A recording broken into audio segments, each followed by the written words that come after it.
3 जनवरी 2026 की सुबह 2 बजे के आसपास वेनेजुएला की राजधानी कैराकस जोरदार धमाकों से दहल उठी।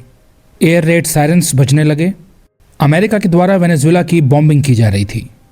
इसी के कुछ घंटों के भीतर अमेरिकी राष्ट्रपति डोनाल्ड ट्रंप ऑनलाइन पोस्ट करते हैं कि वेनेजुएला के राष्ट्रपति निकोलस मैड्यूरो और उनकी वाइफ को बंदी बना लिया गया है और वेनेजुएला के बाहर ले जाया जा चुका है। इस एक स्टेटमेंट से पूरी दुनिया शॉक्ड रह गई। किसी देश के सिटिंग प्रेसिडेंट को एक फॉरेन मिलिट्री के द्वारा इस प्रकार कैप्चर कर लिया गया। लोगों को विश्वास नहीं हो रहा था कि यह किसी मूवी में नहीं बल्कि रियल लाइफ में घटित हो रहा था। संपूर्ण विश्व ने देखा कि रॉ पावर कैसे काम करती है। यहाँ किसी भी प्रकार की यूनाइटेड नेशंस की मैंडेट नहीं थी, न कोई डिप्लोमेटिक प्रोसेस था, बट अपनी मनमर्जी से स्ट्राइक की गई और राष्ट्रपति और उनकी वाइफ को कैप्चर कर लिया गया। सोचिए कितनी खतरनाक घटना है। क्लियरली ये अंतर्राष्ट्रीय कानून का उल्लंघन है। बिकॉज यदि इस चीज़ को एक्सेप्ट कर लिया गया तो कल को ताकतवर देश अपने इंटरेस्ट को मीट करने के लिए छोटे देशों में फोर्सफुली रजीम चेंज कर देंगे, किसी भी प्रकार का आरोप लगाकर अपने मिलिट्री एक्शन को जस्टिफाई कर लेंगे। वेनेजुएला में इस वक्त ये हाल है कि वेनेजुएलन वाइस प्रेसिडेंट के द्वारा ये बयान दिया गया है कि हमें नहीं पता कि हमारे राष्ट्रपति कहाँ हैं।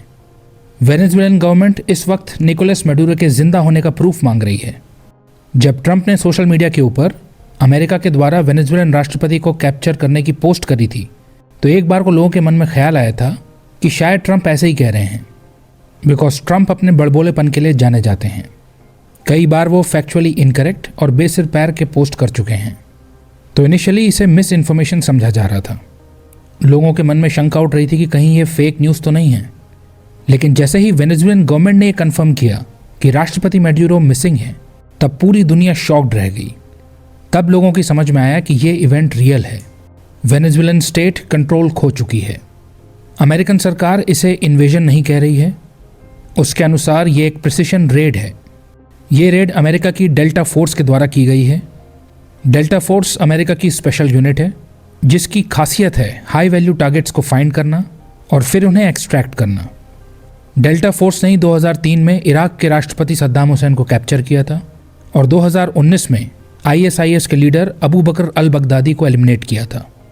और अभी डेल्टा फोर्स ने वेनेजुएलन प्रेसिडेंट निकोलस मैड्यूरो और उनकी वाइफ सिलिया फ्लोरेस को कैप्चर कर लिया, जिसके बाद उनको एक अननोन लोकेशन में ले जाया गया। इस वक्त अमेरिका के अलावा किसी और को नहीं पता कि ये दोनों कहाँ पर हैं। वैसे ये ऑपरेशन तो अचानक हुआ है, लेकिन काफ़ी टाइम से इसकी भूमिका बन रही थी। अमेरिका के द्वारा मैड्यूरो के ऊपर बार बार आरोप लगाए जा रहे थे कि मैड्यूरो ड्रग ट्रैफिकिंग में इन्वॉल्व्ड हैं, एक नार्को स्टेट चला रहे हैं। अमेरिका द्वारा मैड्यूरो के ऊपर ये भी आरोप लगाए गए हैं कि मैड्यूरो ने इलेक्शंस को रिग किया था और मैड्यूरो ऑपोजिशन को क्रश कर रहे हैं। इसी सब के कारण वेनेजुएला के ऊपर हैवी अमेरिकन सैंक्शंस लगे हुए हैं। धीरे धीरे वेनेजुएलन रजीम के ऊपर प्रेशर बढ़ रहा था। अमेरिका ने इनफॉर्मली वेनेजुएला की एयर स्पेस को शट कर लिया था। रीजन में नेवल पेट्रोल्स बढ़ा दिए थे। वेनेजुएला के नज़दीक अपना एयरक्राफ्ट कैरियर डिप्लॉय कर दिया था। अमेरिका के द्वारा वेनेजुएलन वाटर्स में ऑयल टैंकर्स को सीज किया जा रहा था। बिना एविडेंस के मियर सस्पिशन के बेसिस पर बोट्स के ऊपर अटैक किया जा रहा था। ट्रंप ओपनली धमकी भी दे रहे थे कि मैड्यूरो के दिन गिनती के बचे हैं। तो इस तरह से अमेरिका वेनेजुएला के ऊपर धीरे धीरे प्रेशर बिल्ड कर रहा था। मैड्यूरो को पत्नी समेत कैप्चर करना अमेरिका की फाइनल मूव थी। अब अपने इस एक्शन को अमेरिका ने यह कहकर जस्टिफाई किया कि वो वेनेजुएला में डेमोक्रेसी लाना चाहते हैं और ड्रग्स के खिलाफ लड़ाई लड़ना चाहते हैं। बट आप कमेंट सेक्शन में बताइएगा कि ये किस प्रकार डेमोक्रेसी लाई जा रही है कि एक सिटिंग प्रेसिडेंट को कैप्चर कर लिया जा रहा है। जाहिर सी बात है, मिलिट्री एक्शन को किसी ना किसी तरह जस्टिफाई तो करना पड़ेगा। असली बात तो वही है, रिसोर्सेस। वेनेजुएला के पास धरती के लार्जेस्ट प्रूवन ऑयल रिजर्व्स हैं। ऑयल से लेवरेज मिलता है और इनस्टेबिलिटी से अपॉर्चुनिटी क्रिएट होती है। सोचिए आप किसी देश के हेड को कैप्चर कर लें तो ओवरनाइट कितनी सारी फेवरेबल डील्स नेगोशिएट कर सकते हैं। तो अमेरिकन कंपनीज को जैसे इराक और लीबिया में फ़ायदा हुआ था, वैसा अब वेनेजुएला में भी होगा। वेनेजुएला ने अमेरिका के एक्शन को इंपीरियलिज्म बताया है और नेशनल इमरजेंसी डिक्लेयर कर दी है, जबकि अमेरिका इसे सेलिब्रेट कर रहा है, इसे जस्टिस का नाम दे रहा है। सोचिए, इंटरनेशनल लॉ को वायलेट करके एक सिटिंग प्रेसिडेंट को कैप्चर करना न्याय कहा जा रहा है। जाहिर है बहुत से देश इसे कंडेम कर रहे हैं। रशिया ने इसे आर्म्ड अग्रेशन कहा है। ईरान ने इसे वेनेजुएला की सोवरेनिटी का वायलेशन बताया है। पड़ोस में कोलंबिया डर के मारे अपने ट्रूप्स को बॉर्डर के पास ले जा रहा है ताकि यदि वेनेजुएला में इंस्टेबिलिटी हो तो रेफ्यूजीज ना आ जाएं। स्पेन ने डी-एस्केलेशन की बात की है और मीडिएशन का ऑफर दिया है। चाइना, जो कि वेनेजुएला के साथ स्ट्रॉन्ग स्ट्रेटेजिक और इकोनॉमिक टाइज मेंटेन करता है, वेनेजुएला से सिग्निफिकेंट ऑयल इंपोर्ट्स करता है, वो इन डेवलपमेंट्स को मॉनिटर कर रहा है और अपनी अगली मूव को कैलकुलेट कर रहा है।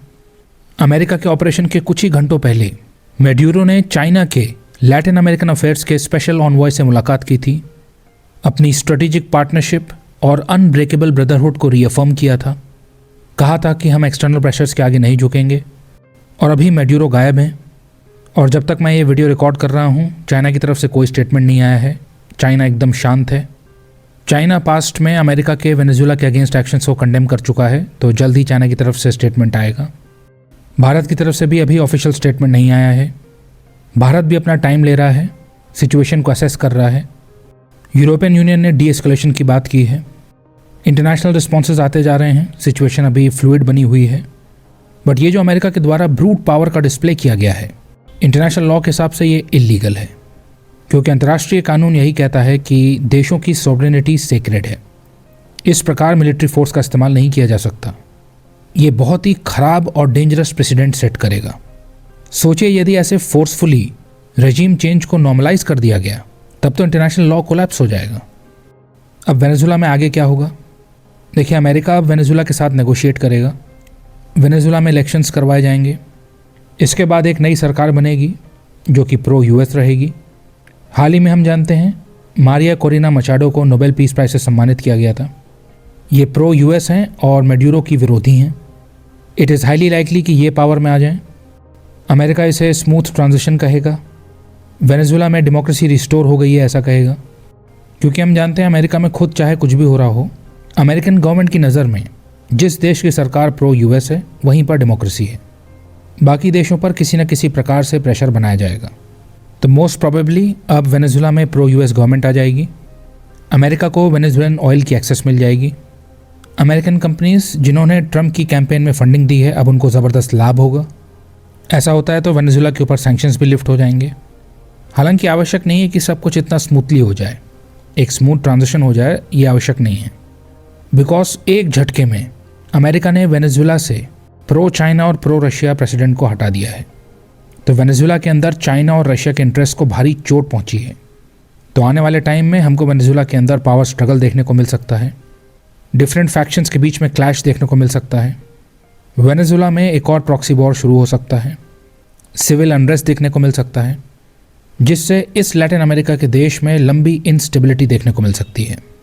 इस प्रकार किसी भी लीडर को रिमूव करना कठिन है, लेकिन उससे भी ज़्यादा कठिन है उस लीडर को रिमूव करने के बाद स्टेट को रीबिल्ड करना। जिस प्रकार से अमेरिका के द्वारा दादागिरी दिखाई जा रही है, आज वेनेजुएला की बारी है, कल को कोई और भी हो सकता है। इससे सवाल उठ रहा है कि क्या हम एक ऐसी दुनिया में एंटर करते जा रहे हैं जहां अंतर्राष्ट्रीय कानून मैटर नहीं करता। मैटर करती है तो केवल एक ही चीज़, रॉ पावर।